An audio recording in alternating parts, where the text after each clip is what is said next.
Gabba Gabba, hey drunken cock fans, this is Hickory the Drunken Underwhelming from the Drunken Under Quarantine Show, and we're here to announce that you have found and stumbled upon our show.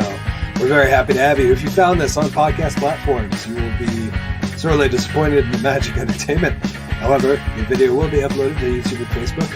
Remember, this show is an adult show, contains adult content. Have fun, stay safe, stay drunk, stay underwhelming.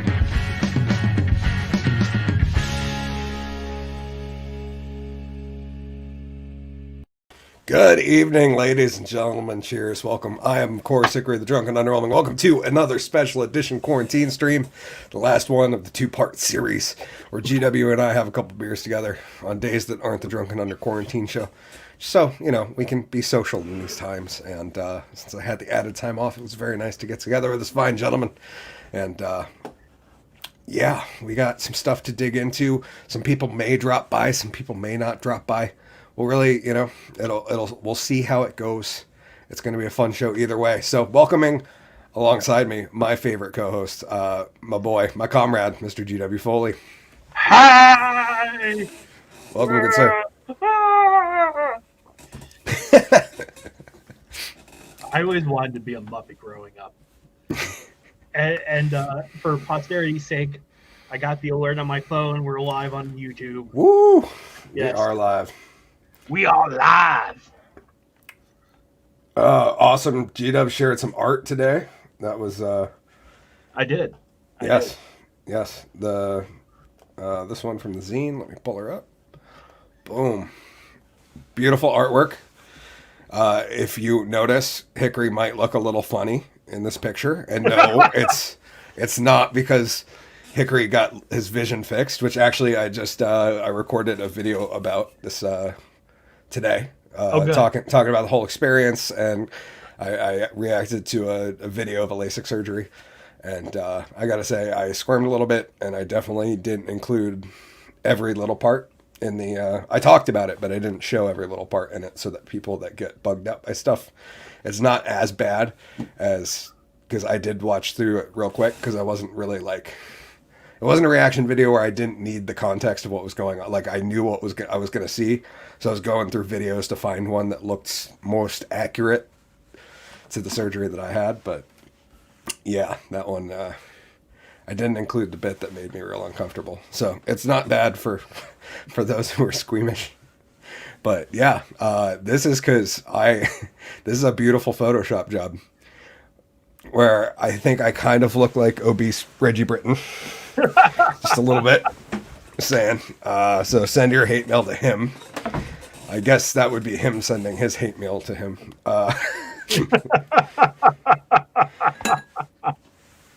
But yeah, that gave me a good chuckle. You have the same physique as the honky tonk man. And some amazing zebra pants. That's I think part of my favorite part of the entire ensemble is the pants. Man, I was so hoping, like, comments are still open on the artwork for that for my schoolwork. I'm so hoping someone brings up the zebra pants. I don't think they're going to, but no, I hope they do too, because that thing is absolutely amazing. Those pants are great. I might need to get a pair now just because people think I have it. Yeah. That would be good. I think we all should get Zoomies. That's Is that what they're called? Yeah. Zombies? I believe it's Zubiez.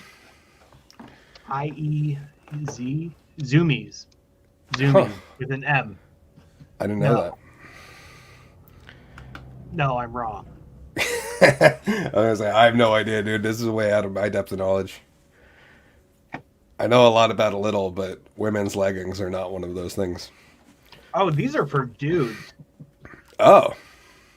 Well, I guess they would be on Honky Tonk Man. Sorry, I didn't mean that.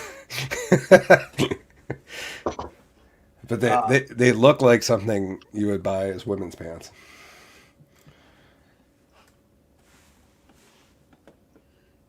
Hammer pants, baggy pants. They don't have the actual name of them. God damn it. Huh. But you can find them on Etsy, apparently. Okay. Did you look him up like as Honky Tonk Man Pants? No, I Uh, looked him up as 90s workout pants. oh, okay. I was like, I am not familiar with them at all, but if it was Honky Tonk Man Pants, I might need me a pair.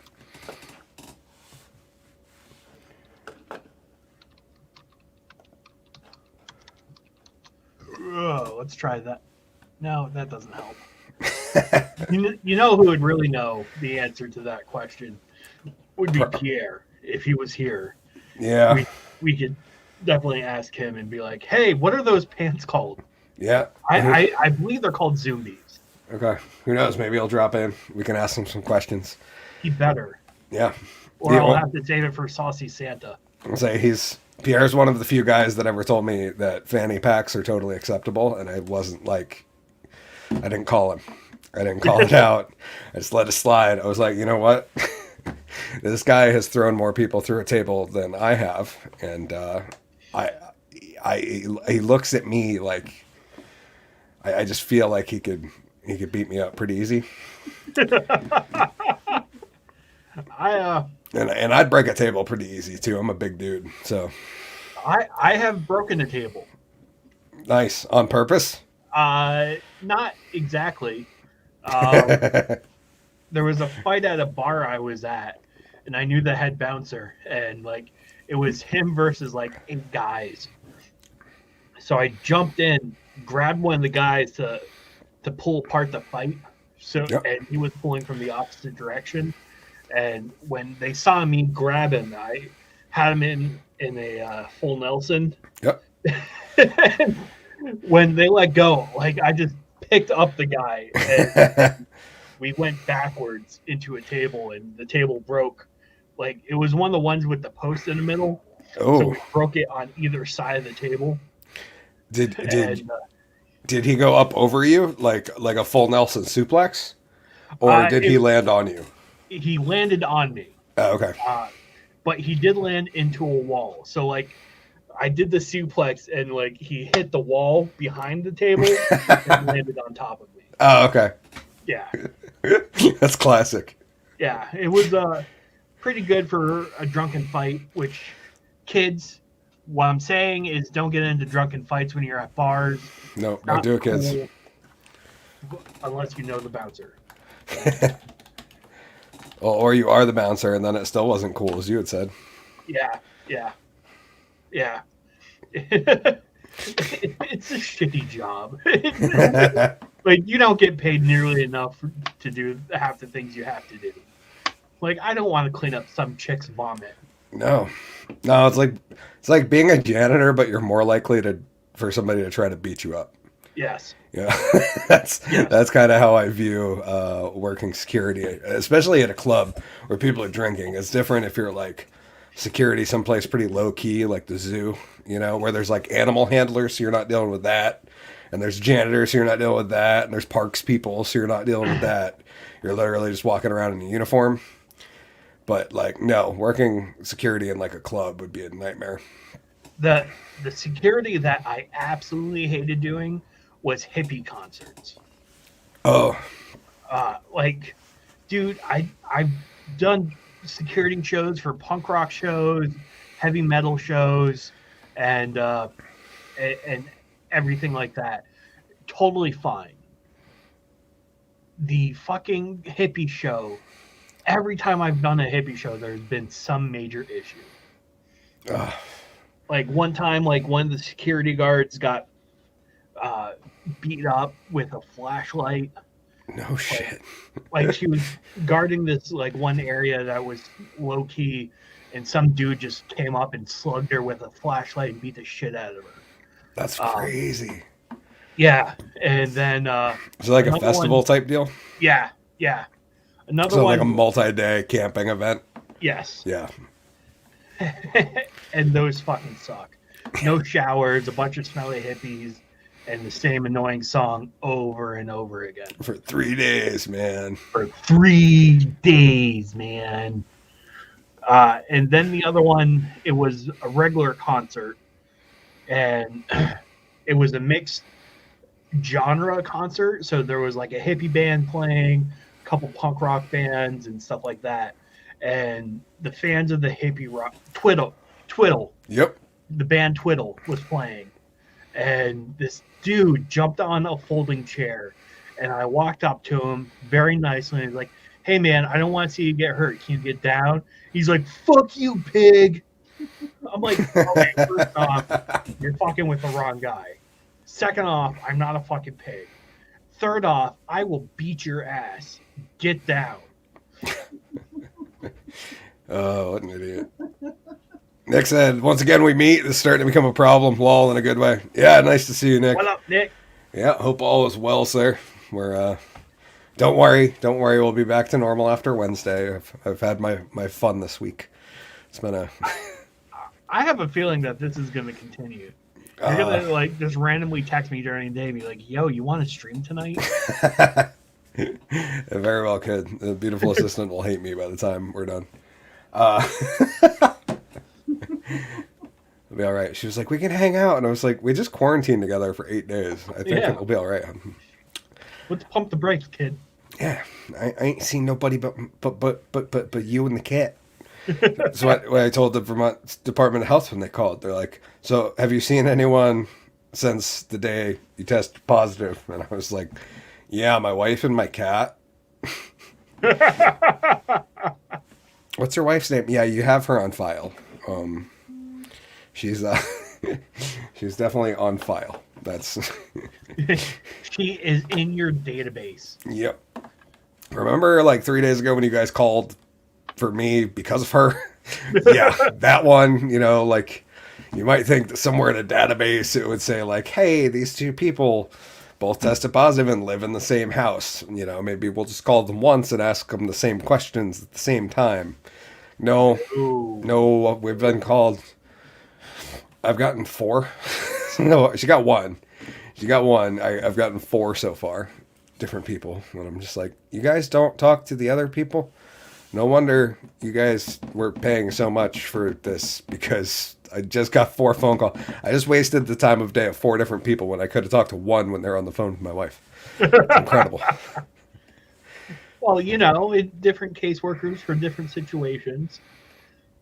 Oh, Nick said, wish my phone had not been run over by my truck. We're outside with a camera. Up enjoying it where everything works except for my camera. Oh, bummer, dude. I'm sorry, buddy. That sucks. We will get you on in the future, Nick. Yes. Yeah. Yeah, I mean, we will do that. We'll definitely why not? Yeah, we should. We should definitely have Nick on. That would be good.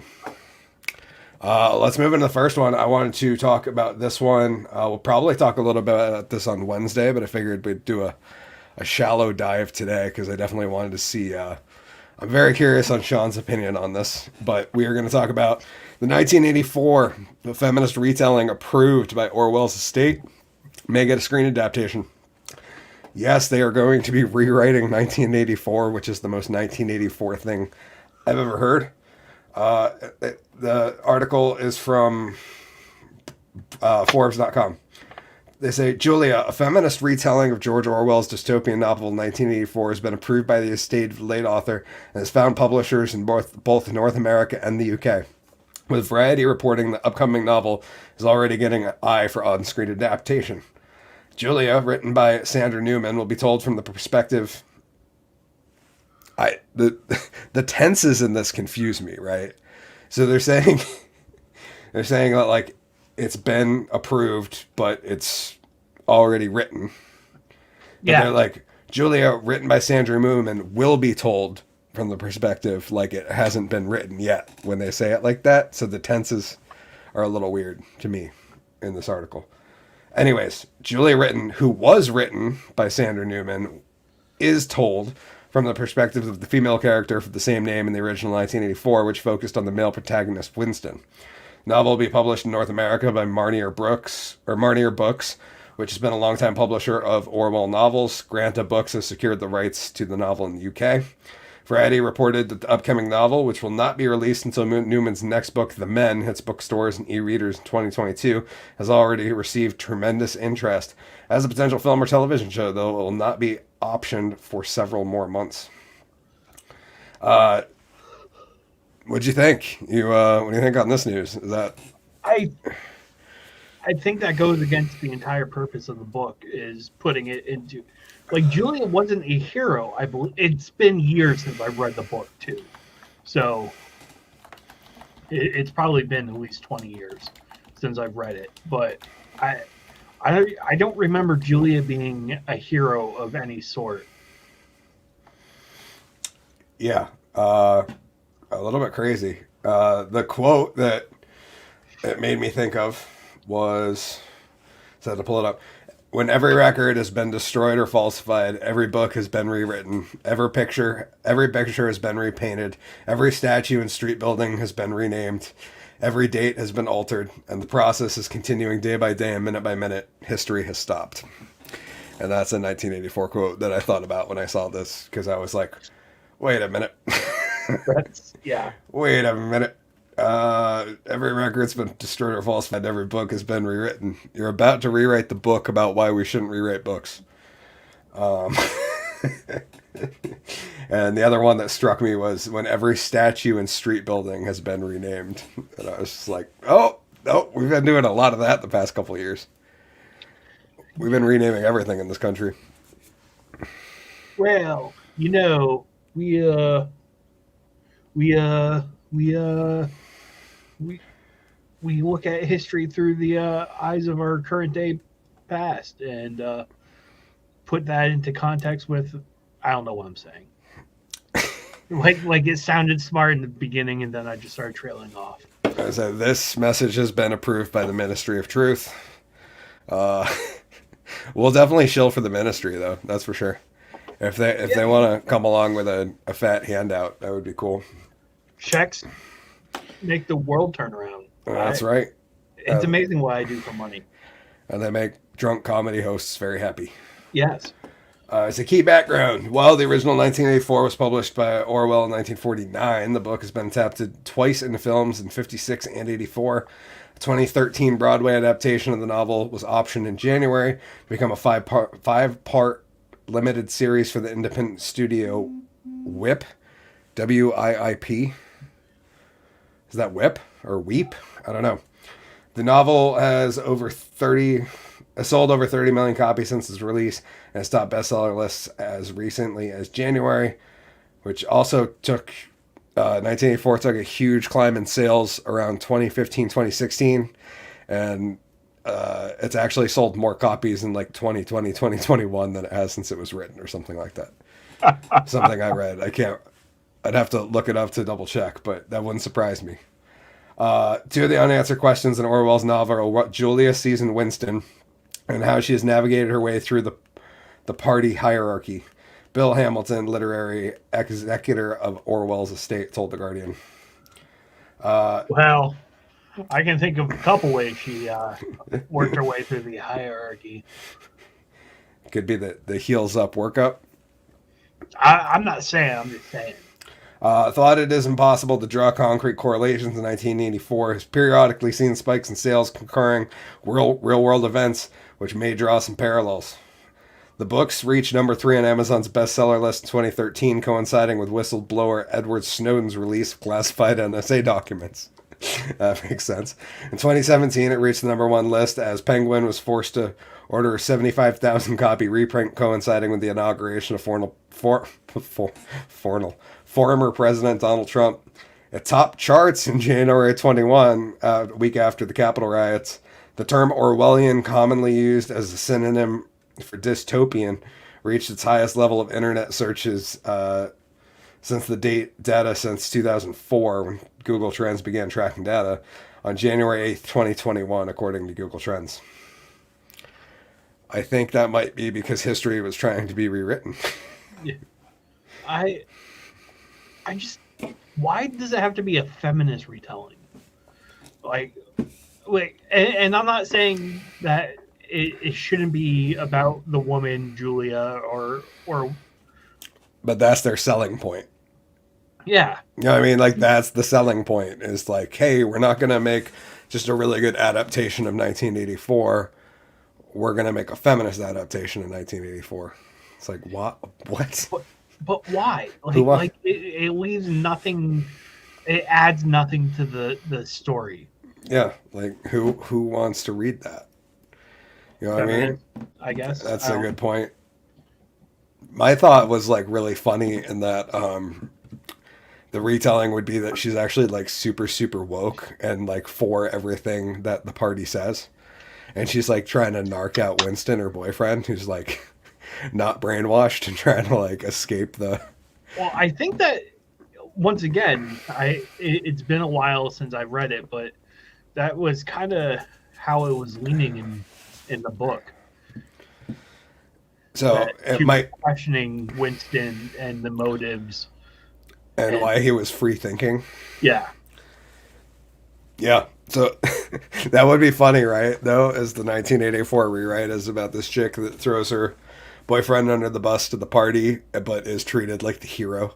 Like she's the hero of the story. Like my my boyfriend said that, you know, the Grand Chancellor might not have won entirely fair because he was the only guy on the ballot. And then they like kill her boyfriend in front of her, and they all treat her like a hero and carry her around on top of a chair. And then she goes back to living in the pod and eating the bugs. I don't know, yeah. just a Get a thought. bigger pod. Yeah, slightly bigger pod, and the roach cakes are ground a little finer, so they're not Yeah, quite as gnarly. you don't see all the legs sticking out. Well, let's talk about dystopia. Have you seen Snowpiercer? No, but I've heard about it. Okay, because there's a movie. Well, first there's a comic, I think. Yeah, Haven't read the comic or looked at it. I've only seen the movie.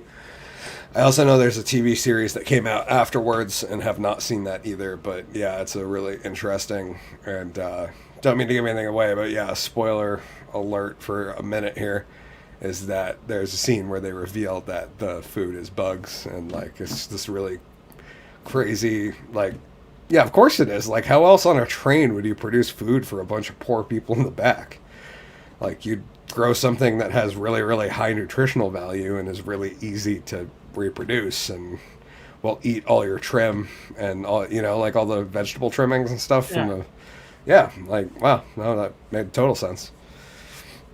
It was yeah. but yeah, that movie's kind of cool. It's I don't know, one of those that you really have to it took me I really had to like focus on like abandoning reason on the a train that just eternally goes around the earth in the apocalypse. But yeah, it was pretty good otherwise. But just like every apocalypse movie, most of them you have to really suspend your disbelief to be like, okay, this is a plausible scenario. You know, some of them do a really good job at that, where you're just like, oh yeah, this is totally how this would go down. But most of them are like, it's kind of like the every zombie movie starts in a city. I Yeah. hate that shit. Like, I want to know what happens to the good old boys. I want the We, quick movie zombie movie. I can see it now. Uncle Winston just came up from the ground. Oh, let's shoot him. Okay. Wait, you shot him in the arm. It didn't do anything. Try shooting him in the shoulder this time. Shoot Oh, him in the leg. oh, he's still crawling around. Oh, fuck it. Headshot. Bam. Call Oh, of Duty. oh, he did it. That's it. Every time they do a shot, it's like, Call of Duty. Bam. Call of Duty. Bam. That's how I do it. I don't Yeah. know about you guys. I know every time I take a shot, Call of Duty. My zombie movies. Okay, we're gonna move into the next one. This one's pretty funny. Let me pull this up. The Prime Minister of New Zealand announced the vaccinated population can now resume their orgies of up to 25 people. And here we got. Or is it this one? No, sorry, the actual audio is here. Let me. Oh, we gotta. that I can confirm that Tinder liaisons have reopened. Great news for my friend. It's not strictly embedded in the traffic light system, but it is a given up to 25 actually in a red area.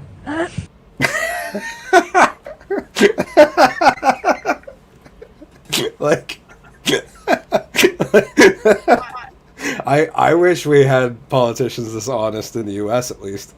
Like, Yeah. don't get me wrong, she's an evil tyrant, but I think that I wish people were this honest in politics.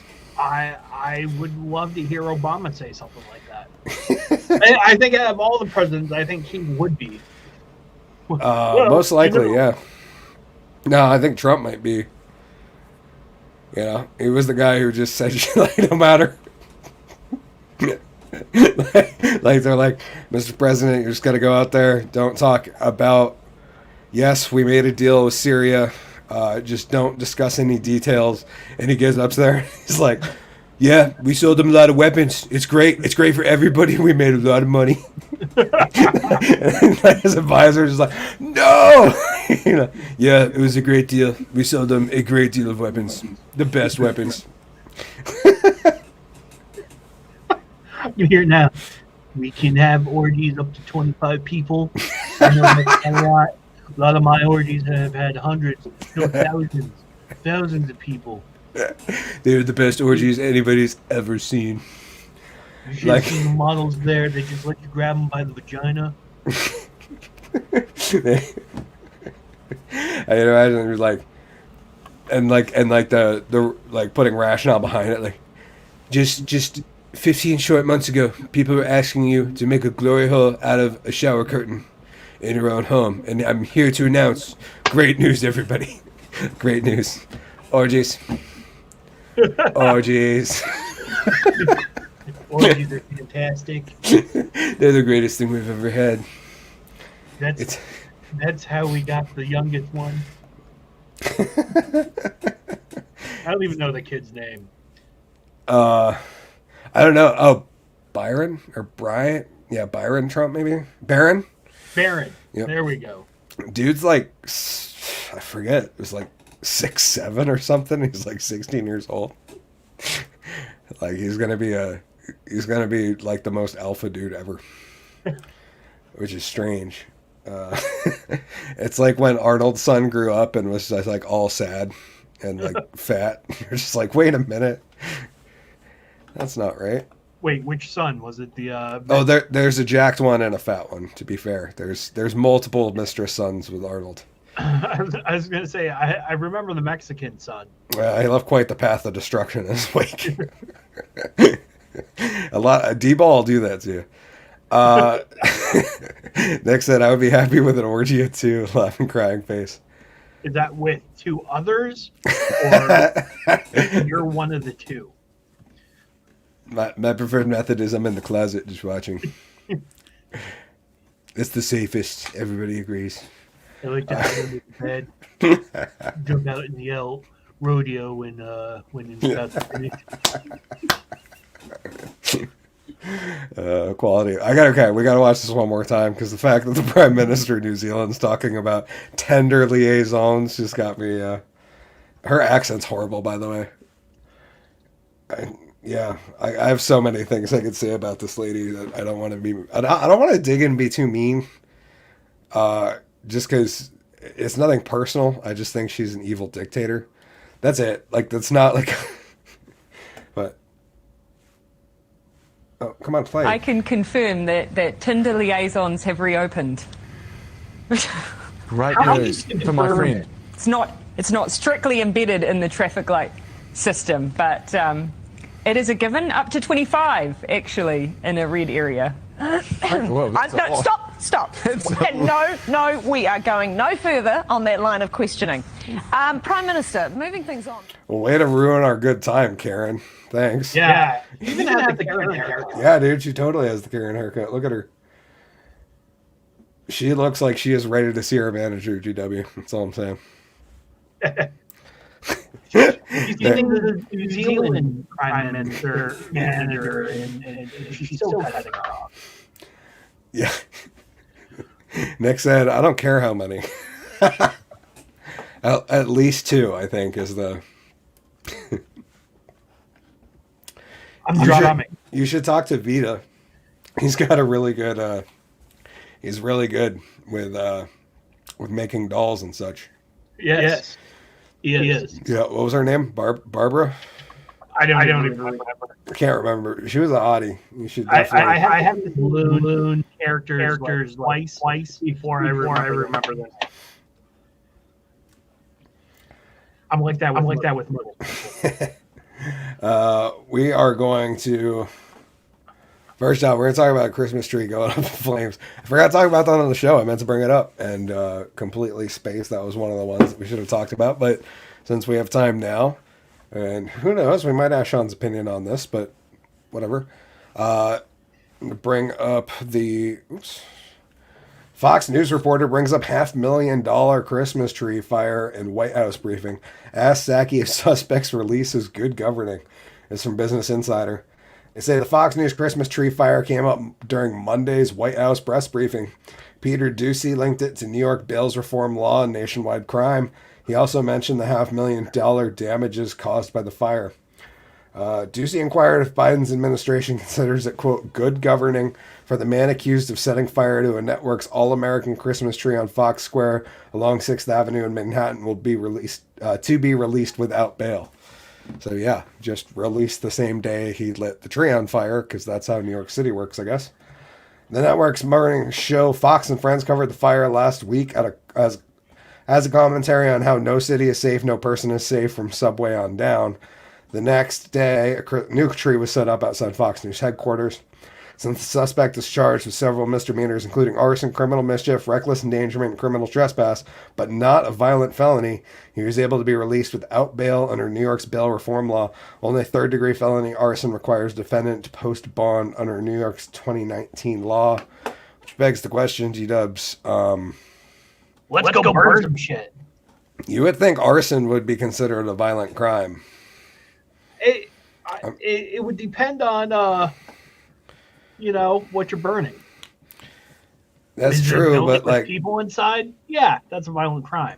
Is it a Christmas tree? Fuck it. But if it's a Christmas tree next to a building with people inside it, fuck it. Okay, that is true. They have decided to live in a shithole like New York City, so it's hard to Colin, Vita, love you, but you live in the middle of a hellhole. It's a cesspit, which I would gladly go back and perform at any time. Yeah, if they offered money and we're not willing to do all the show me your papers garbage, I might go back. But yeah, no, it's kind of sad knowing there's a bunch of countries that are all like, show me your papers now. Oh, which is not going to change. And yeah, but it's for your own good. I know, but it means that I'm never going to see a lot of places ever again. It's kind of sad, but or you could get the stab and get papers. Yeah, but that would be like complying, and I'm not real into that. Meh.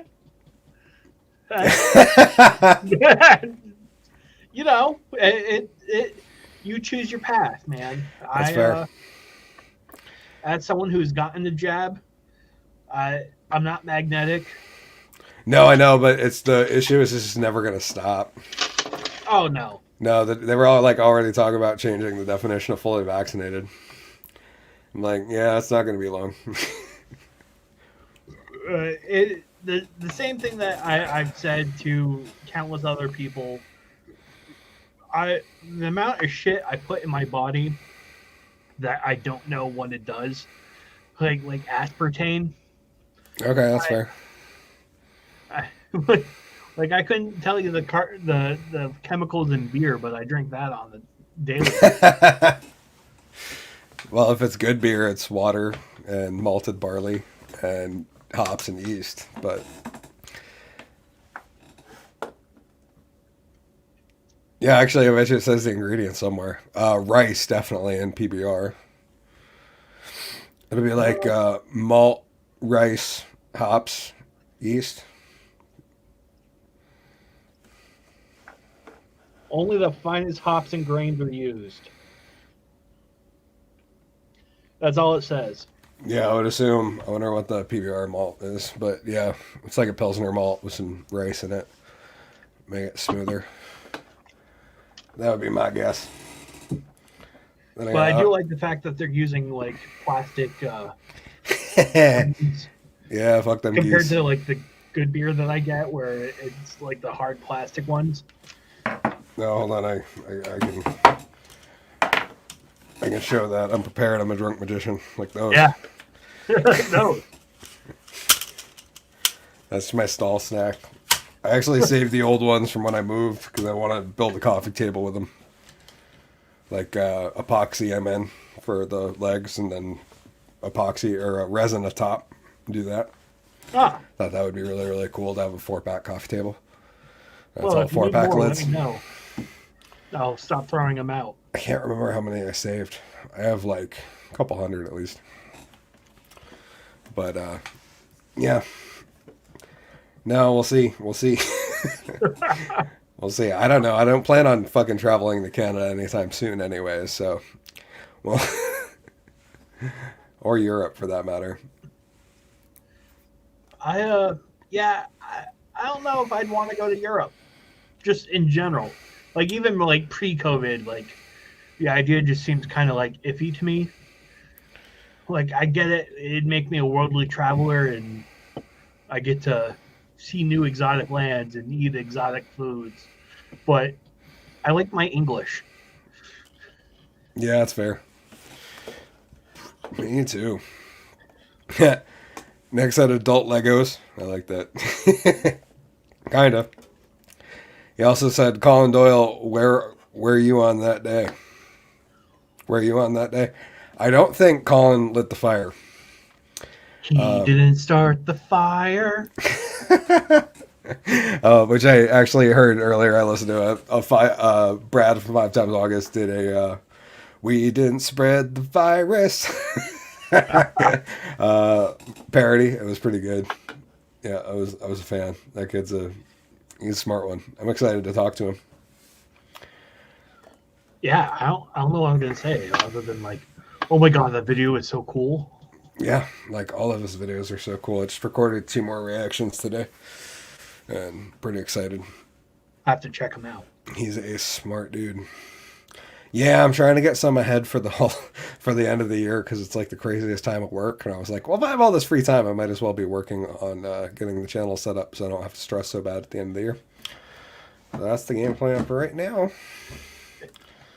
But it's been good. Let's move into this one. This Babylon Bee article for clarification. This is fake news you can trust. Cruel. Jussie Smollett will be forced to share a jail cell with his attacker. Absolutely savage. Chicago, Illinois. People are protesting in the streets today after human rights groups revealed Jussie Smollett will be forced to share a jail cell with his racist attackers. This is an outrage, says Reverend Jesse Jackson. Not only was Smollett attacked by hateful racist bigots who want to tear our country apart, but now he has to share a jail cell with them. This is cruel and unusual punishment. This is the kind of thing that happens in our white supremacist country. Send me money. Criminal Justice Watchdogs also revealed that in addition to sharing a cell with his attackers, he'll also have to share his toothbrush, his bunk bed, and his clothes. They expressed worry this may lead to Jussie Smollett suffering further racist and homophobic attacks from the attackers named Jussie Smollett while in prison. When asked for comment, Jussie Smollett angrily yelled, "This is MAGA country," before punching himself in the face.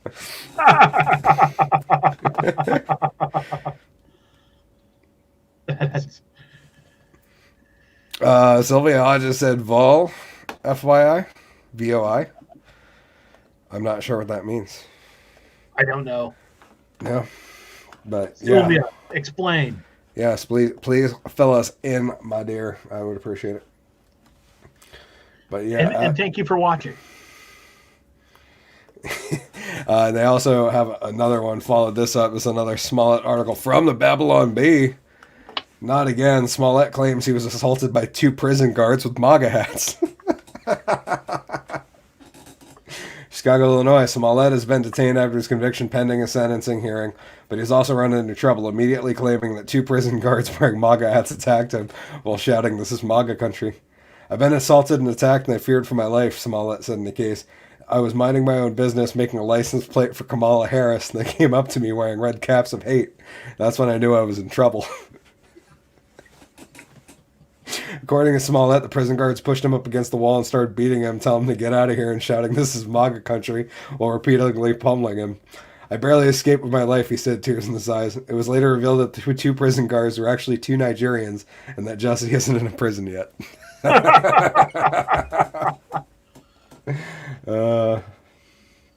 Too good. Babylon B. I feel bad for him. Yeah? Yeah. Like how can one dude fuck up his life so badly? Like, what was yeah. how did he think that he could possibly get away with it? I don't know, man. Like, absolutely crazy. And, like, the funniest part was thinking about, like, what would it have been like if he was telling the truth? And, like, these two dudes set him up that hard, you know? Because, like, that was his plot, or his, like, defense, right? Was that, like, these two Nigerian brothers were secretly Nigerian white supremacists, homophobes, even though one had an adult relationship with him. Like, you knew that, right? Like, he was like, he was like having sleepovers with one of them, or they called it something like that, like slumber party or something during the trial. And it's like, how crazy would it have been if these two guys, like, he wasn't lying and those two guys set him up? Like, next level conspiracy shit. But I wish I could do a Nigerian accent. Me too. That I would say. I wish I could do accents and not sound like a racist old hillbilly. I think that's more accurate. Yeah, that's my issue. Yeah. This is a good one. This is from Babylon B as well, since we're in there. This site's fucking gold. To save time, Ghislaine Maxwell just listed Hollywood celebrities and or politicians who didn't visit Epstein Island. Because this is going on. Unfortunately, I don't think anything's going to come out of this. I feel like with this one in particular, there is a lot of purposely directed questions as to not out anybody who is, like, actually, you know what I mean? Yeah. No, she's smart. She's keeping her mouth shut. Yeah, it just seems like, I don't know, man. It would have been great for her to walk out on the stands and just throw everybody under the bus and be like, "Hey guys, I'm going to be dead tomorrow." And then, you know, let it happen. But who knows? They probably sat her down in a room, took a picture of Epstein, put it on the table, slid it to her, and said, "Do you want this to happen to you?" To which I'm surprised that hasn't happened already. Oh, no, I'm sure it has. No, I mean, I'm surprised that she's still alive at trial. Oh, yeah. Well, they need a fall guy for it. And That's true. And, everyone else has, like, power and influence, and she's just, like, the one that, Yeah, no, that makes perfect sense. I did not think about it like that, my friend. No, it's awful that she was sexually abused when she was younger, but I don't like the fact that she continued the cycle, which is common a lot in relationship like that. It's a very common thing. Yeah. But I know I'm walking like a tightrope with YouTube of like what to say when I can't say. That's fair. To get away from a touchy subject, we'll move into something funny. Touchy. Yeah, that's how I like it. It's another Babylon B article, because why not? Biden warns Russia if they invade Ukraine, America will evacuate haphazardly and leave $86 billion in weapons behind. So no, in the real story, I'm pretty sure the U.S. said, "Ukraine, you're on your own if so goes south," right? That's pretty much what we decided. What made me concerned about it, because quite honestly, like, I don't care about Ukraine. I can't say that I really have there's no, like, heartstring attachment to it or anything like that.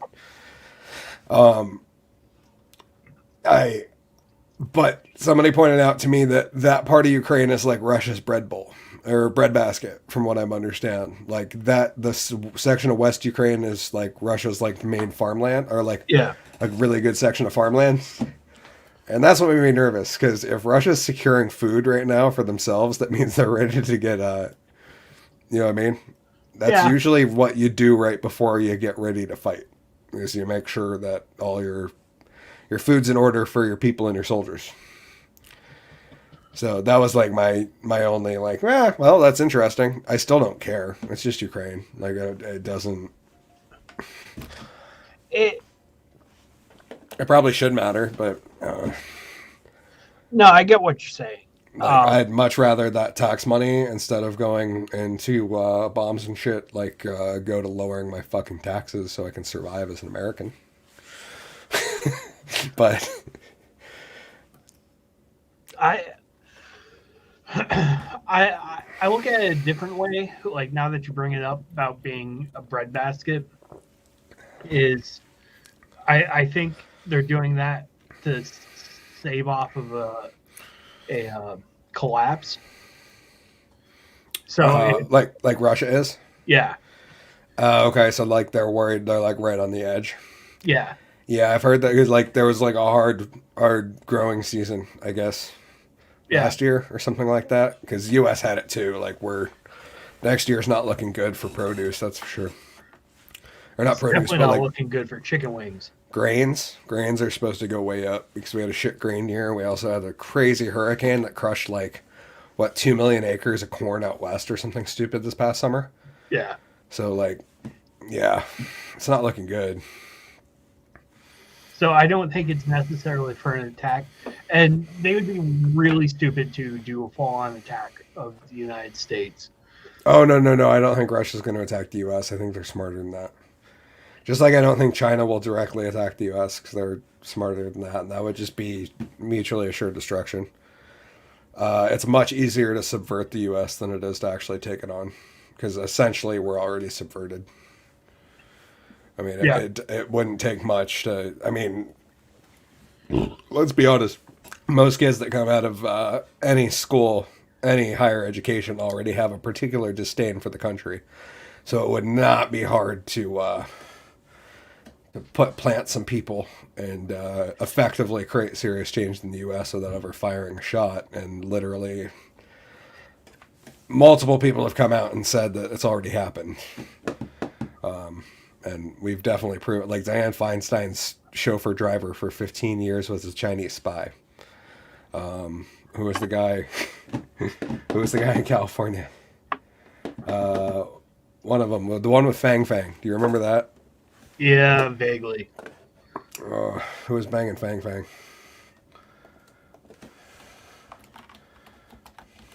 If I just look up Fang Fang, what will come up?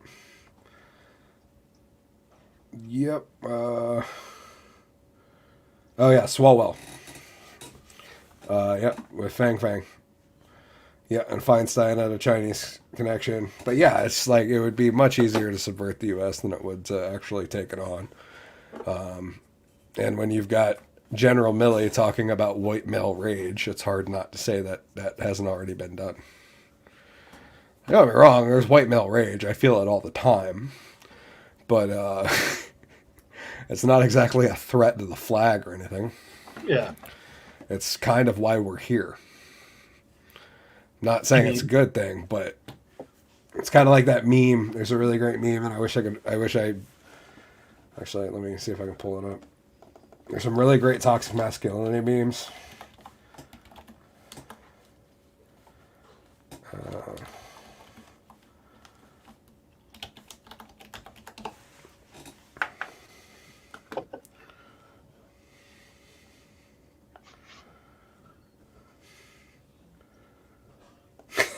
Oh, this one's actually really good. This one showing Congress toxic masculinity safe space. Oh. Yeah, savage. Ooh, rough. That was pretty good. Sylvia never got back to us. Yeah, no, she bailed. For shame. For shame!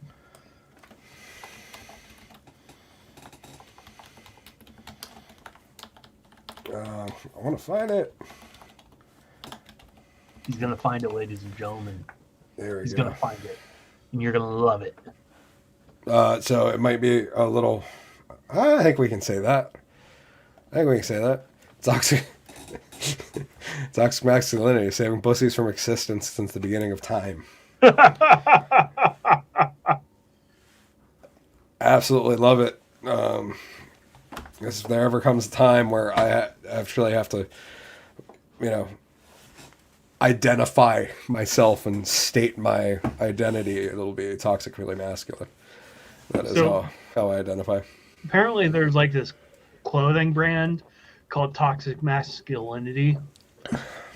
And, Really? Yeah. What do they sell, like hats and shirts and shit like that? I thought you were gonna say it was like something, like banana hammocks or. No. And the owner of it does like these videos where it's like, real men do this, birdie.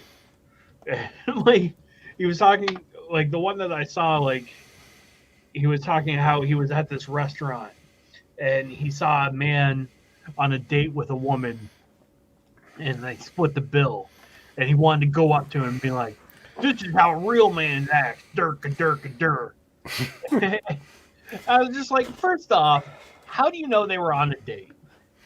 Like they could just be friends, and that's why they split the bill. Secondly, if she wants to pay half, that's fine. Like I'm cool with that. Like, I'm gonna make sure I have enough money to cover the entire thing when I go out.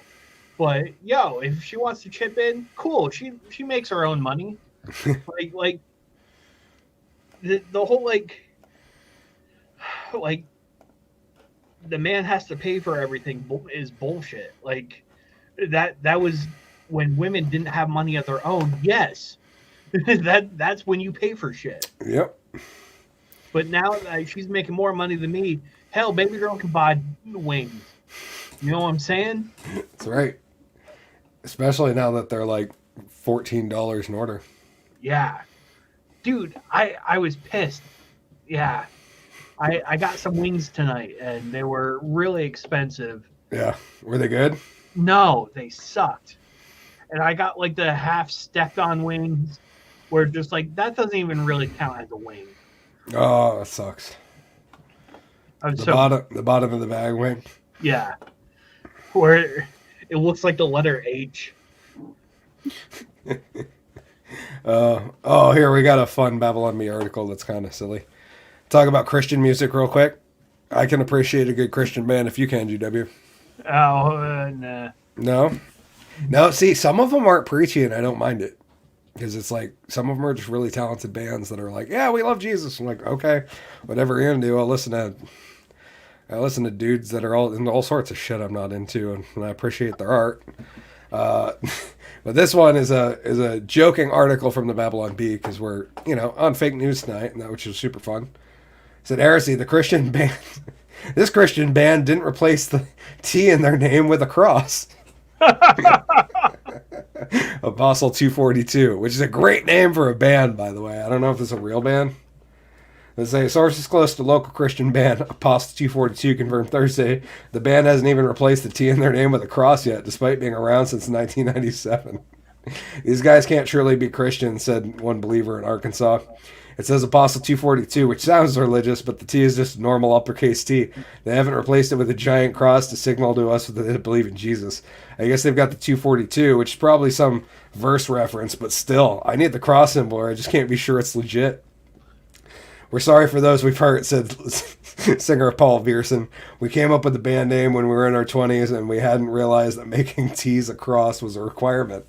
Also, I kind of think we should be able to make good music and honor Christ that way, rather without everything being so blatant. He later apologized for his insensitive comment and committed to hand-fistingly injecting the word Jesus into his songs 3 times more often to atone for his transgression.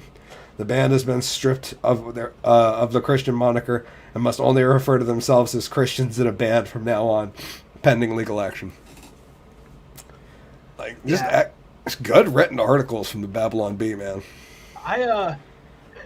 So I worked at a summer camp, one year, and I was working in the kitchen, and one of the kids worked in it, was in a Christian punk band Yeah. or Christian ska band, and I used to make fun of them all the time. I'm like, how can you guys go to shows and do shows and throw up devil horns? Like, and he's like, I don't know what is there something wrong with that? I'm like, fucking devil horns, man. Yeah. Like sign of the beast. No, it wasn't band camp. God damn it. No, G-Dubs had a saxophone at band camp, though. He used to do all sorts of stuff with it.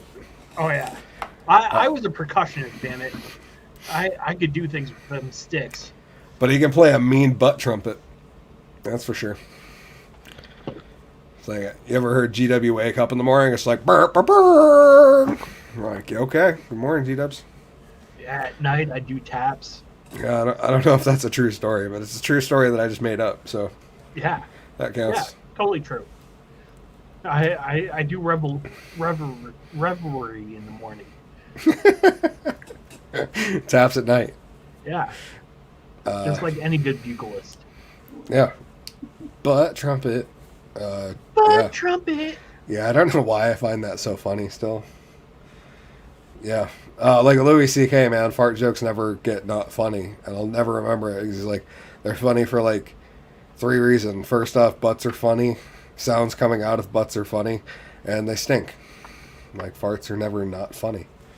Well, you know, someone asked me like why I do dick and fart jokes on my stand-up. And I'm like, because I can't talk about anything else. Because I really like dick and fart jokes, dude. Yeah. Like, let's Dick get and off, fart jokes are the best. get off my case, brah. Yeah. Like, asking about GW, have you seen Hickory's that? He pulls out dicks on stage. He does live action dick jokes with a prop. It's not. And don't worry, guys, it's not like cock magic from South Park. No, it's better. Yeah, it's way better. Well, that should be your next trick. Do it with the purple cock. Oh, Do like cock magic with the purple cock. Okay. Like have both your hands and somehow like get it to like go up and. Yeah, okay. I was thinking like like there's a really great, I don't know, have you ever seen the Amazing Jonathan pinball? God, I forget what that trick's called. He does a really cool piece with, first off, you're aware of the Amazing Jonathan, right? Yes. Okay. Yes.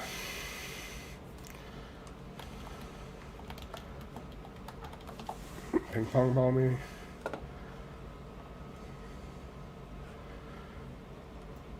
No, like all of them are like full ones. But he does a ping pong ball trick where he basically has the classic trick is to have a ball underneath a napkin and to make the ball dance and do all sorts of stuff. But he holds the handkerchief up and it does a lot of adult suggestive fun. Sorry, I'm just looking to see if it's in the special I pulled up.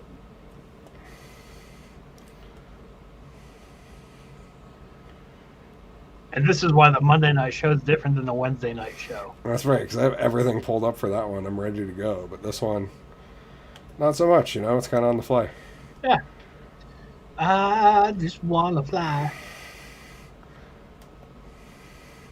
Oh, I will say, though, since I grabbed it, this one, if you are familiar with the Drunken Underwhelming live, you will see this and be like, oh, this is actually a trick that I do that I have taken, and I give credits to Jonathan when I do, and kind of made this piece my own. But it's I do 2 different pieces live that are nods to him as a forefather.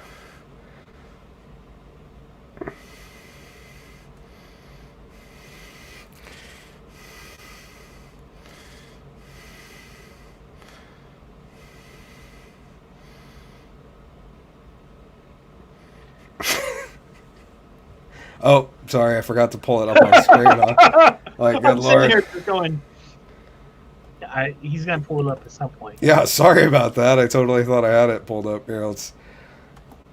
Oh, this is the. Wow. You're gonna love this. Oh. You like birds? Just kidding. I'm kidding. Yeah, I was saying that way. Who's the guest Wednesday? Oh, Sean Henry, Jason.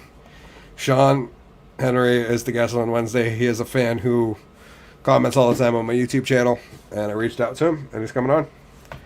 And yeah, that's going to be fun. This is a clip. If you are familiar, sorry, I'll go back a little. Familiar with the Drunken Underwhelming Live, you'll realize this is a trick that I do something based on this. This is one of my nods to the amazing Jonathan, is playing on this one. Watch. This is so cool. You're gonna love this. Oh, sorry. There we go. Yep. Birds? Okay. You're gonna love this. You like birds? Just kidding. I'm kidding. Watch. This is so cool. You're gonna love this.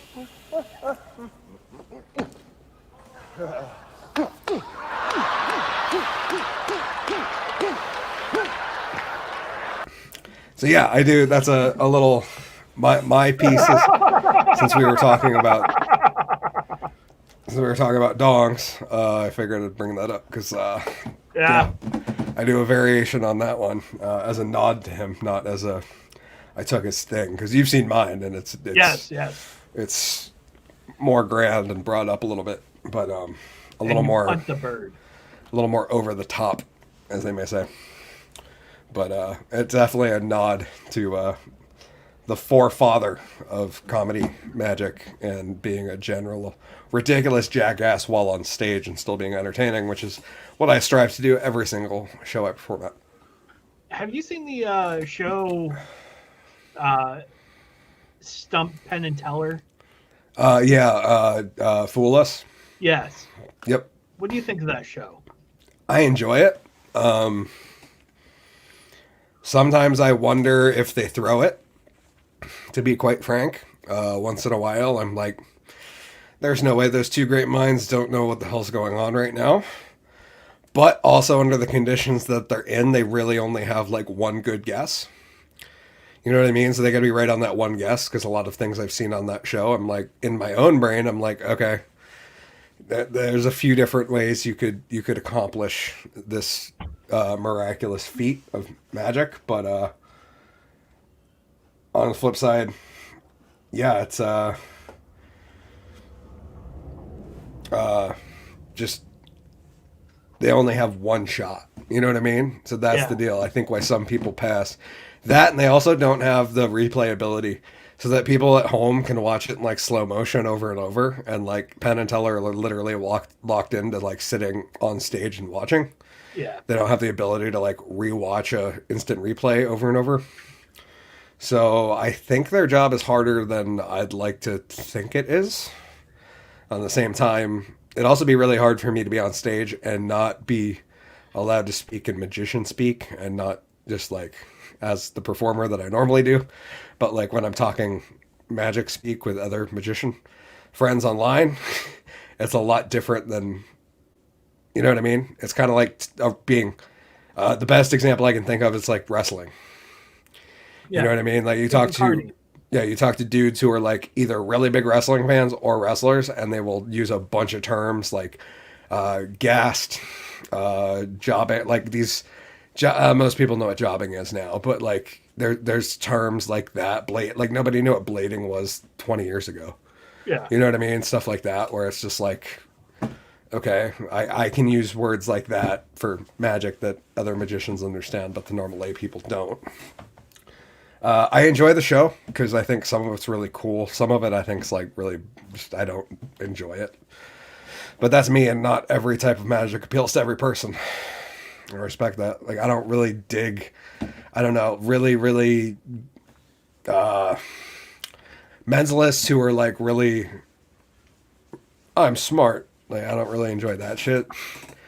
I do enjoy some mentalism, but I like stuff that's funny and not just like, oh, I could do this and I can do that. I don't know. Kind There's of a like lot. Columbo mentalism. Yes, there's been a lot of really great magicians on their show, but there's also been some that I just don't like at all. Why, do you have an opinion on their show? No, I've only seen a couple episodes, and I'm sure it's because of you. Some of them are really great. It totally depends on the people on the show. I've also seen other ones like when a magician by the name of, who's a Canadian dude by the name of Jay Sankey was on. He basically let them win without. They asked him about a method, and he just agreed, as opposed to being like, "No, I didn't use that method." And had he followed through and been like, "No, I did not use that," he actually would have fooled them. But he just kind of agreed with it. Yeah. So sometimes I'm like, well, I don't know. Sometimes people deserve to win when they don't, and other times it feels like, wait, I would have gotten that if I was sitting on the chair. Why did those people just get an FU trophy? Why? Because the Fool Us trophy is an FU on a big trophy, which is like an inside, like a joke from Penn and Teller to be like, "F you fooled us." So it's not for like cash prizes or anything like that. No, if you win, you get to open for them, Okay. which is a pretty damn big deal because they're a very, very big draw show in Vegas. So opening for them is like a pretty big deal because it means you getting a ton of exposure because a lot of people are going to see Penn and Teller because they probably have one of the best Vegas shows available. I mean, they'll do some shit that'll really, even if you're a magician who's been at it for years and have read hundreds of books and watched hundreds of DVDs and dug as far as you can and studied a lot of the greats, you'll still leave a Penn and Teller show going, what the fuck? Like, I have absolutely zero clue on how 3/4 of this is even humanly possible to pull off, let alone an idea of how everything worked. Which is not true with most. They're just like next level. You know what I mean? Yeah. I can see through a lot of magic. But for me, I've also told people that that's not my deal. Is like knowing how magic is performed is not my, like, even when I watch other magicians, I'm not sitting there trying to figure it out. I'm sitting there judging their performance. Yeah. I'm watching how they present themselves, how they present what they're doing. Because like I know because I watched a video of me, I can fool me. Yeah, like it's one of those where it's like, for me, it's more about a compelling story and what's going on and the action and the drama in between people, as opposed to, oh, how'd he do that? Because like at the end of the day, does it matter? No, it was magic. That's how he did it. Yeah.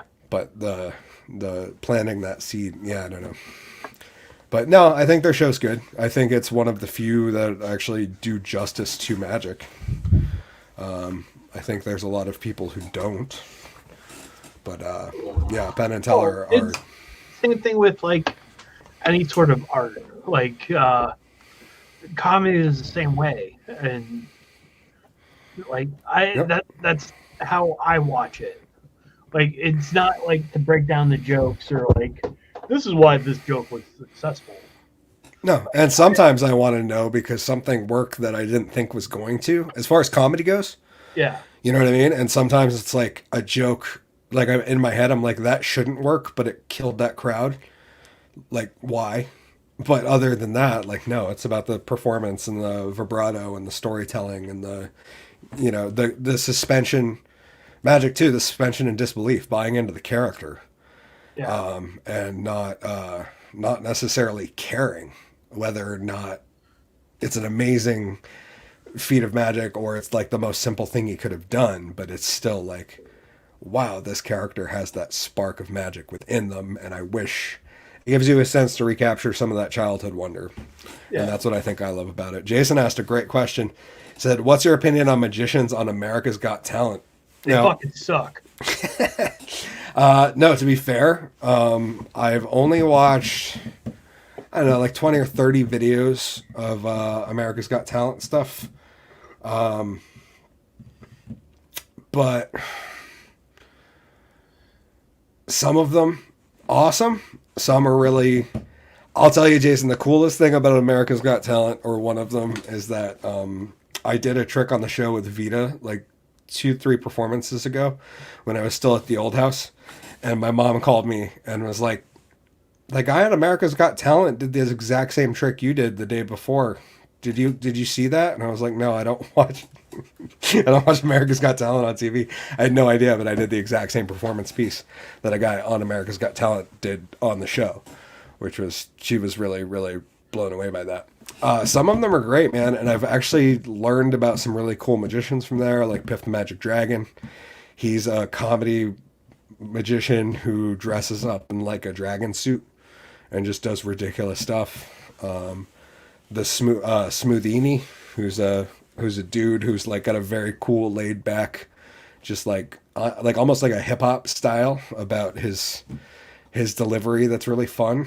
Yeah, Jason said I love Piff. Yeah, Piff is solid, dude. He's a really, really cool magician. And there's been a lot of really great magicians. Some of them I just don't get into it. I don't know. Some of them don't do it for me. But I've also seen some stuff on there where I'm like, that's really cool. I've also come up with a few ideas watching stuff from America's Got Talent. I will say that Smoothini's version of the salt pour is kind of what I use. That was one I saw on that show, and I was like, nope, I'm going to adapt that because I like how that looks, and it's very flashy and cool, and I want that to be part of my show. But yeah, I don't know. It's I think for the most part, that's my favorite part of America's Got Talent. But I don't know if that's just kind of a magician or not. But yeah, just like every show, some are great, some are not great. And I've learned some cool stuff, and I've seen some stuff where I've been like, yeah, I'm just not going to bother with that. I feel the same way. Like, I don't watch TV like that. I just not that I'm one of those people that's like, I don't watch TV. I do, but it's like selected shows. Like, I don't have it on all the time, and like whenever my mom's up or I'm over at my mom's, she'll have it on, and I'll watch it and check out some of the comedians, and they're like, huh? I'm like, I'm not going on that show ever. It doesn't fit my brand. Yeah, exactly. No, I understand. Would I? I don't know, man, because I want to only get like 5 performances deep on national TV. You know, like it depends on. I guess it depends on what the show was. And I was like, dude, I gotta write like. It's stressful enough writing like 5 minutes for a performance, like a performance spot somewhere where like I want to be good. You know what I mean? Especially because like on TV, like you don't want to. As much as that might be what I would do as Hickory the Drunken Underwhelming. I would go on America's Got Talent and literally do the 3 botched card tricks right in a row, and just let it fly, and just like throw the deck of cards at the judges and be like, "I'm fucking out of here. That's the end of my set." Peace out, mofos. Jason says I haven't watched the show in a long time. I've never actually watched the show. I've only watched clips of people online. Yeah. That's where I learned about Tapeface, I'm pretty sure, though. That guy's pretty funny. I've only seen a couple performances. He has duct tape on his mouth. Yep, and he like pantomimes entire performances. Yeah. That's pretty impressive. The level of communication the guy gets across without speaking is pretty notable. Nick said, "Who many beers will it take to get drunk?" Lol. That's a very good question, Nick. It sounds like you're already there, buddy. Yes. Or he's in Whoville. I don't know how many Who beers it would take me to get drunk. But, Cindy Lou Who is probably of age at this time. Taylor Manson or Madsen. Have you seen her lately? Should I? I guess that's the... What's her name? Taylor Madsen. With a B? D.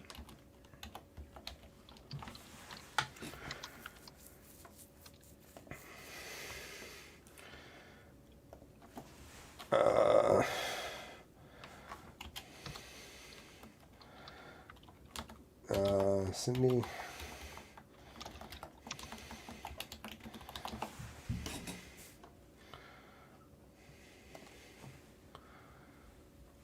Taylor Momsen? Momsen, there we go. Oh, she's a singer now.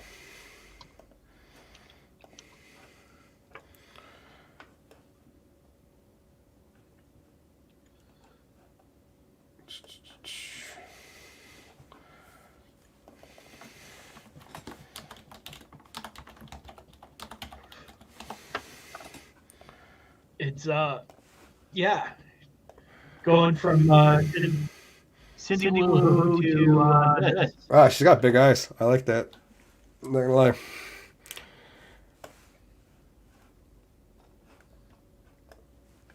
Still got a little Cindy look there going on. And she bought Marilyn Manson. She what? Bought Marilyn Manson. She boffed him? Yeah. Really? Yes. They dated for a while. Wow, So that's I actually mean, great. off. Yeah, how old is she then? She's 28, born in 93. Which raises the question. How old is Marilyn Manson? 52? That's not that bad. I mean, a little creepy, but not too crazy. See, I'm so glad I have Jess in my life. Because I don't think I'd make it being able to date in this world. Like No, I'd be a creepy old man. yeah. I often tell the beautiful listeners I wouldn't. Like, that's my solution. And it's like what would happen if I was saying I'd just be single. I have no interest in ever pursuing another relationship. I might, like, you know, if somebody, like, you know, fell in my lap, proverbially, I might have a casual encounter if I were, you know, Casual post marriage life, God forbid. But I would never be, as I've told my wife many times, she's the only wife I will ever have. There will never be another Mrs. Hickory. Yeah, there would never. Nope. Nick said, I was trying to say you could go up on stage as a magician. I'm just trying to get as many beers as he can until he gets drunk. Like, I'm up there making them appear and hammering them. It's like my entire set, and then I just pour shots for the guests, and that's like me trying to bribe them. He said, sorry, my phone screen shattered sometimes. It's not that easy to type. Like, I almost have CB. Fair enough. Savage. Yes, from everything from a 1984 retelling to The Amazing Jonathan, we had a hell of a show this evening. Nick, Jason had a good one. He said, who would be your celebrity cheat card?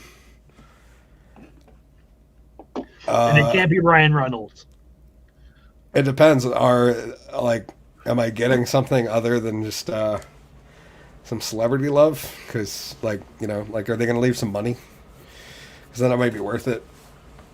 I don't know. I just imagine them being too high maintenance. I'd have a hard time looking like a real famous actress as a real person, I think, would be my issue. You know what I mean? Like, I have immediate disconnect where if I met somebody like that in real life, it just, like, wouldn't feel real. Yeah. I get that. Yeah, I don't know. I don't know if that's...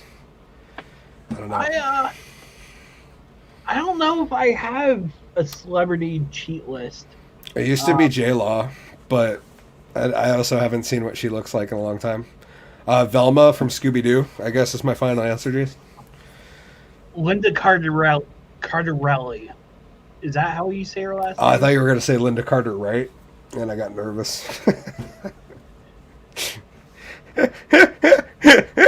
Colin, welcome. He said AOC.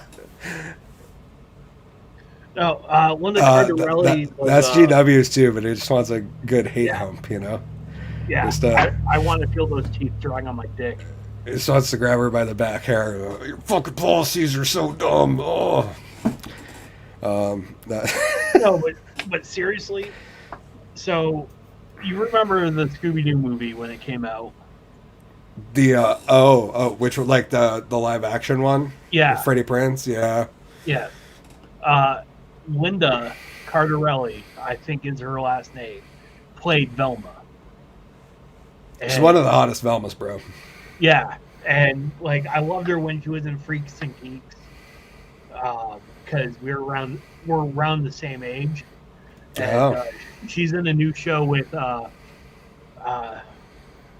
Christina Applegate on Netflix called the hell is it? I can't remember what it's called. But yeah, it's absolutely love her.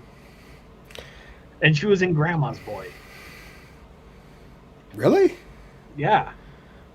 What as what? She played the love interest. No shit. Yeah, okay, I'm gonna have to rewatch that now. Next said, speaking of CP, you guys know Josh Blue's the funniest comedian. Yeah, Josh Blue's absolutely hysterical. Big props to that guy. He is what pissed me off? What?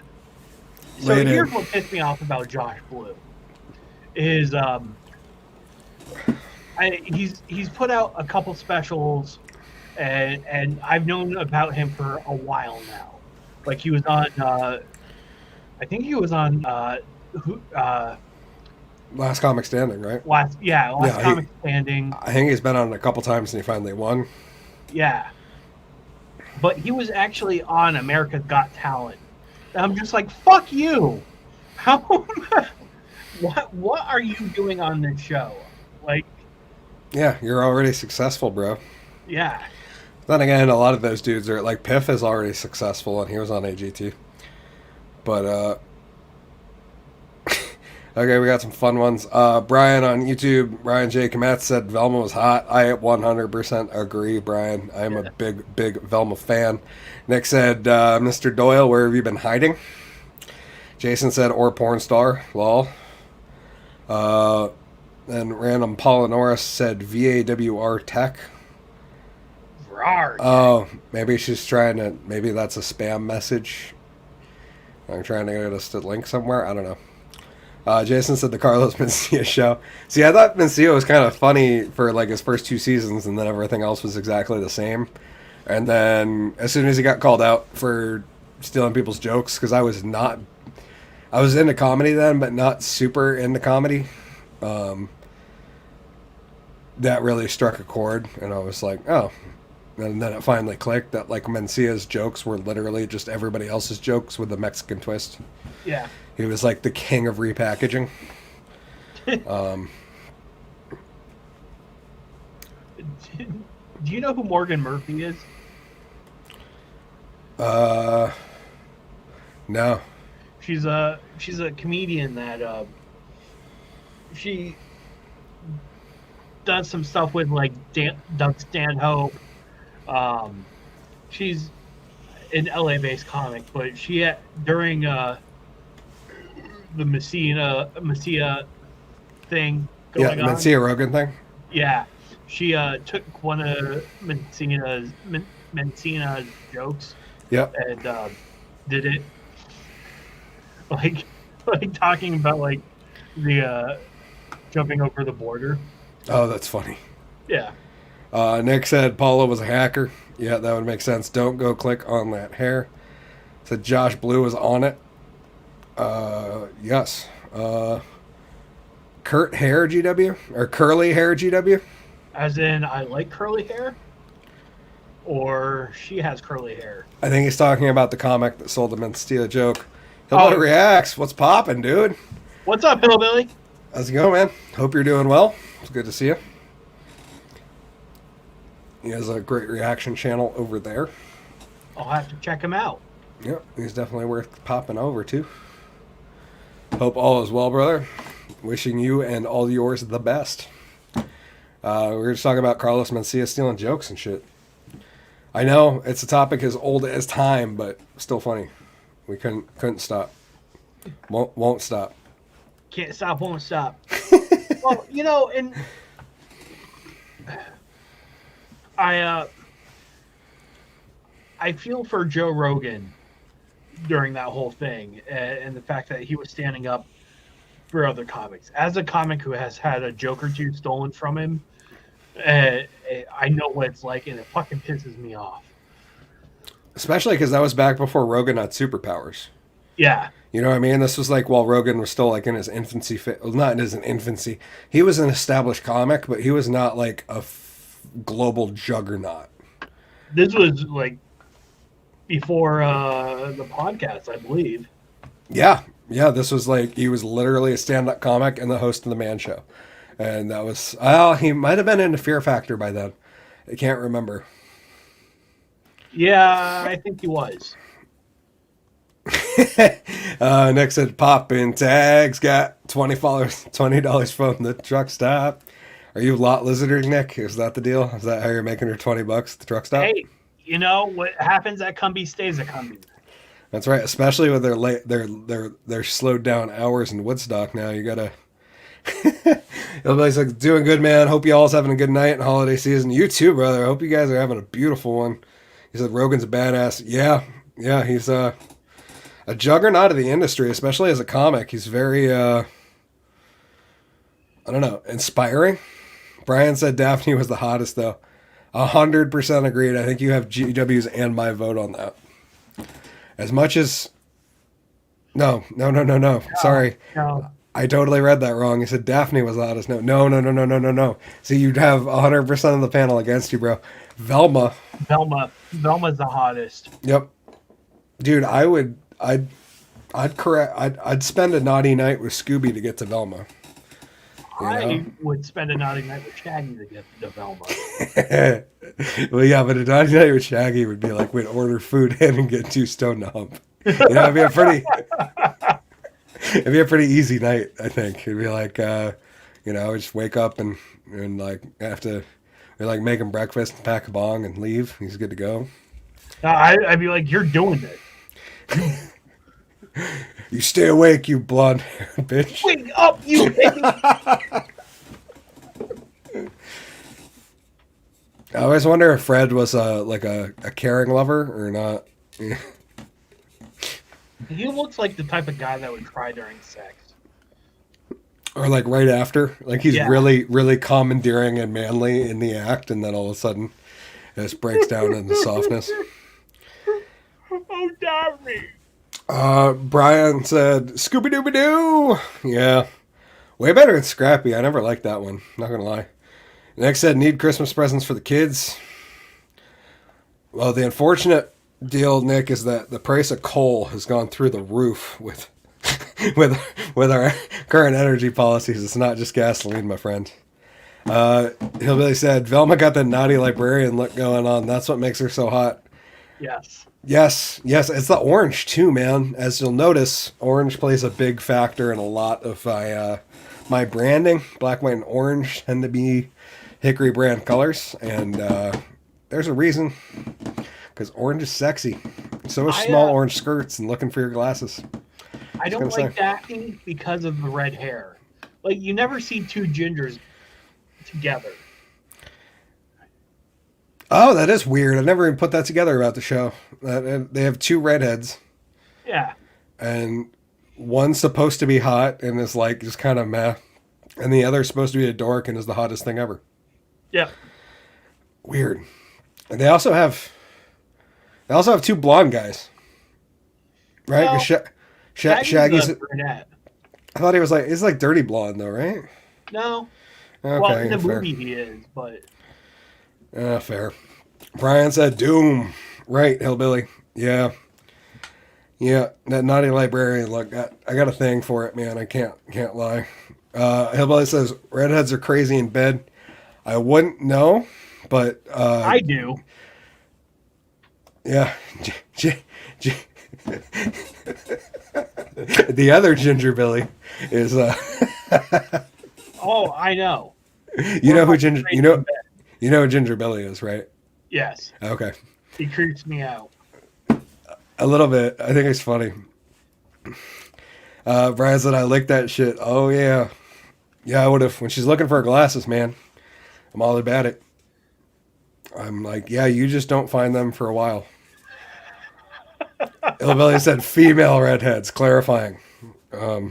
Hey, redheads are redheads, man. I, Yeah, GW's here to speak up for the ginger people. yeah, as a ginger male, we're still crazy in bed.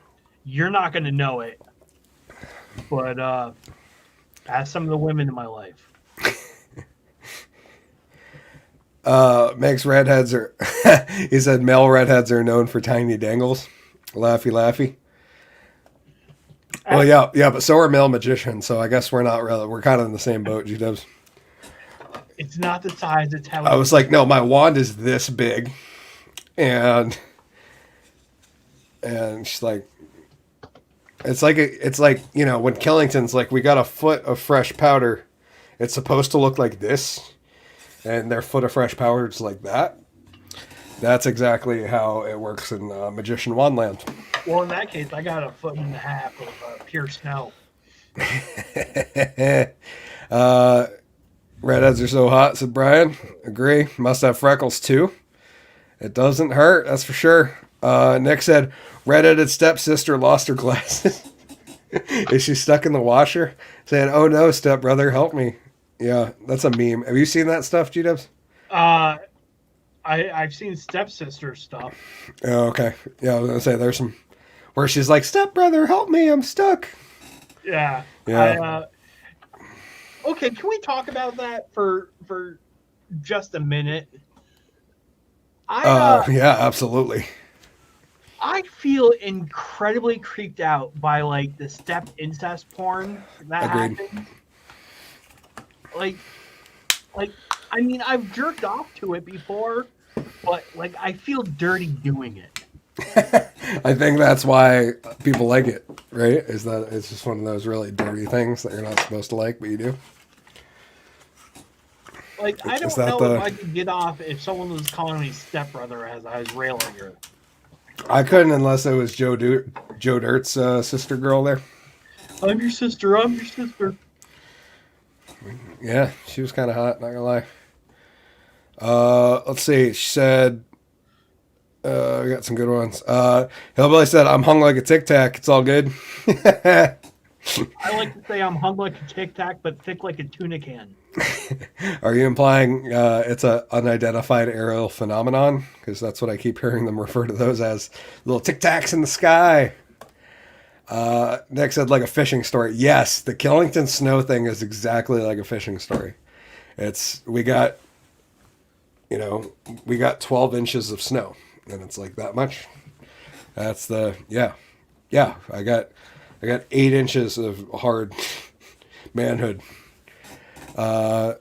Nick said they like to get beaked like a redhead stepchild. Hillbilly said, hey, it's not incest if it ain't blood. No, I hear that. It's just a weird. It's weird to seeing a channel called Hillbilly React say that. Oh, it's just funny. He said, I have a 9-inch tongue and breathe through my ears. Nick Waters said. Brian said, I'm more like Shaggy than Fred. Yeah, me too, Brian. Definitely more of the stoner who eats way too much than the archetypical alpha. But, well, I guess that's what Fred's supposed to be. But, I mean, dude wears a scarf. Like, so... maybe that was alpha back in the 60s when they developed it, but I'm like, I don't know a single man that rocks a scarf like that. Boy Scouts. Oh, maybe that was the deal. Was it manly back then? Was that part of the deal? I think it was fashionable. Okay. I don't remember my 60s pop culture that well. Yeah, me neither. A long time ago. But I would definitely agree that I am more... Oh, there's another one with the fake link thing. And can I... Boom, block user. Wait, I think I got that right. Yeah, suck it, dick. Okay. Lol, Shaggy is everyone. Now it's legal. That's a good point. Hillbilly Rags said, just ask my cousin wife. She'll tell you all the logistics of what is and what isn't incest. Oh, well done, my friend. Good job. I'm glad that we could we'll have to get in touch with her. We'll get her on for a show. She can discuss all the logistics and legalities. Because I'm not sure I could even keep up with it like with a night out after a night like this, or just hanging out drinking on a Monday. Thank you guys for all showing up to the special edition quarantine stream. It sure has been fun. But I think we're nearing an end, G-Dubs. We're a little over an hour and a half already. Yeah, I'm good. I got expected to go for about an hour, and hot damn. Anyways, thank you guys for showing up. We really do appreciate all of you. Hillbilly, thanks for making your way over. We really appreciate it, brother. Nick, Jonathan, Brian, thank you guys for being here. Wednesday, we will be back live at 8 p.m. on the show. Colin should be with us. Nick said, what the fuck else do I have to do? Amen. That's why it's the quarantine stream, bro. That's why I'm here. Normally, I'm like trying to like work and live life, but you know, it's sometimes you just can't go to work for 10 or 14 days. Not a big deal. Jason said, really? Nick said, yes, and good show as always. Thank you guys. We do appreciate you. But yeah, we're get on up out of here. Wednesday, we'll be back with Sean Henry. Should be an awesome show. We should have a good time with that. And then the following week will be Saucy Santa. Hillbilly said, "Hey guys, have a good night." Hillbilly, thank you for dropping by, brother. We do appreciate you. Wish you the best of luck. Happy holidays. Merry Christmas to you and yours. I assume he says Hillbilly. We can say Merry Christmas. Secondly, I don't care if anybody's offended that I do. Well, and here's something. If you want to see more quarantine streams from us, let us know in the comments. Yeah, leave us some comments and some love. Might have to do these a little more often. Just GW and I hanging out. Jason says, "Is it Island Boy?" But no, we should probably come up with the Christmas version. I'm a Christmas boy. Saucy Sloppy Santa sounds about right. Yeah, he's definitely more than a few candy cane, peppermint, vodka, hot cocos in by the time he shows up. That's for sure. And goddamn it, we love Santa. But yeah, we're actually, phone lines will be open. Just shoot Hickory the Drunken Underwhelming a message. You can hop on stream with us. You don't have to have a video camera. You don't have to have a camera. You just need a device with audio, and we can. You don't have to join with a camera. You can just join with audio and ask Santa any question you want, and he will answer your questions, no matter how ridiculous. Happy Feet jumped in. Thank you, sir. Good to see you. And yeah, we're very excited to have Santa back. The week after is going to be a drop-in show. Anybody's welcome to join the stream if they'd like. We're going to be doing a Christmas one. He said, "You're right to be offended. Your right to be offended is my right to be offensive." Yeah, I don't really care if I offend anybody anymore.